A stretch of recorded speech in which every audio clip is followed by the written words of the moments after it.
एकलव्य की गुरु भक्ति। एकलव्य एक गरीब शिकारी का पुत्र था। वह जंगल में हिरणों को बचाने के लिए तीरंदाजी सीखना चाहता था क्योंकि वे तेंदुए द्वारा शिकार किए जा रहे थे। इसलिए वह द्रोणाचार्य, उन्नत सैन्य कला के महागुरु, के पास गया और उन्हें तीरंदाजी सिखाने के लिए अनुरोध किया। द्रोणाचार्य शाही परिवार के शिक्षक थे। उन दिनों में एक नियम के अनुसार शाही परिवार के सदस्यों को सिखाने वाले शिक्षकों को राज्य कला के विधियों को किसी और को सिखाने की अनुमति नहीं थी। इस क्षेत्र की सुरक्षा के लिए किसी के रूप में शक्तिशाली लोगों को शक्तिशाली बनाने के लिए मना किया गया था। इसी कारण गुरु द्रोणाचार्य ने एकलव्य को अपनी सैन्य कला को सिखाने से पूर्ण रूप से मना कर दिया।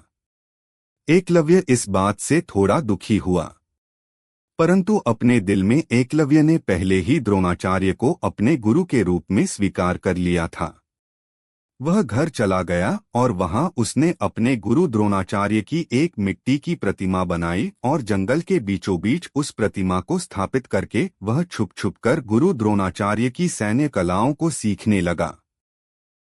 कुछ वर्षों के बाद ईमानदारी और व्यवहार के साथ उसने तीरंदाजी सीखा और कला में राजकुमारों की तुलना से बेहतर बन गया। एकलव्य तीरंदाजी में इतना निपुण था कि वह आंखें बंद करके भी किसी भी जानवर की आवाज सुनकर उस पर कुछ ही पल में निशाना साध सकता था। एक दिन अर्जुन को एकलव्य की इस असीम प्रतिमा के बारे में पता चला। अर्जुन ने देखा कि एकलव्य उनसे भी ज्यादा धनुष चलाने में निपुण है। एकलव्य की निपुणता को देखकर अर्जुन ने एकलव्य से प्रश्न पूछा, आपको किसने तीरंदाजी सिखाई? प्रश्न सुनते ही एकलव्य ने उत्तर दिया, मेरे गुरु द्रोणाचार्य जी ने। यह सुनकर अर्जुन बहुत आश्चर्यचकित हुआ और क्रोधित भी। अर्जुन द्रोणाचार्य के पास गया और गुस्से में कहा, आपने ऐसा कैसे किया? आपने हमें धोखा दिया है। आपने जो किया वह अपराध है। आप मुझे केवल बेहतरीन तीरंदाजी सिखाना चाहते थे, लेकिन आपने एकलव्य को सिखाया और उसे मुझसे अधिक कुशल बनाया। यह सुनकर द्रोणाचार्य उलझन में थे और भ्रमित भी। वह सोच में पड़ गए कि ऐसा कौन सा छात्र है जो अर्जुन से अच्छा धनुर्धर है। द्रोणाचार्य इस बात का विश्वास नहीं कर पा रहे थे कि वह बालक यानी कि एकलव्य अर्जुन से अच्छा धनुर्धर कैसे हो सकता है। तब द्रोणाचार्य और अर्जुन ने मिलकर उस लड़के से मिलने का फैसला किया और वहां उसके पास गए। एकलव्य ने अपने गुरु को महान सम्मान और प्रेम के साथ स्वागत किया। उसके बाद एकलव्य अर्जुन और गुरु द्रोणाचार्य को जंगल में स्थित उस मिट्टी की मूर्ति के पास लेकर गया। उसने दोनों को द्रोणाचार्य के बनाए हुए मूर्ति को दिखाया।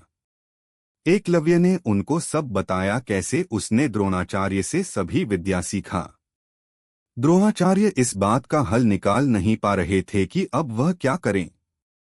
प्राचीन काल में गुरु छात्र में ज्ञान लेने के बाद एक सामान्य प्रथा थी, गुरु दक्षिणा, जहां छात्र द्वारा प्राप्त ज्ञान के लिए विद्यार्थी व शिक्षक गुरु दक्षिणा दिया करते थे। द्रोणाचार्य ने कहा, एकलव्य, अगर तुमने मेरे से यह शिक्षा प्राप्त की है तो तुम्हें मुझे गुरु दक्षिणा जरूर देना चाहिए। एकलव्य इस बात से खुश हुआ और उसने गुरु द्रोणाचार्य से पूछा, आपको गुरु दक्षिणा में क्या चाहिए गुरुजी? तब द्रोणाचार्य से उत्तर दिया, मुझे तुम्हारे दाहिने हाथ का अंगूठे दे दो। एकलव्य जानता था कि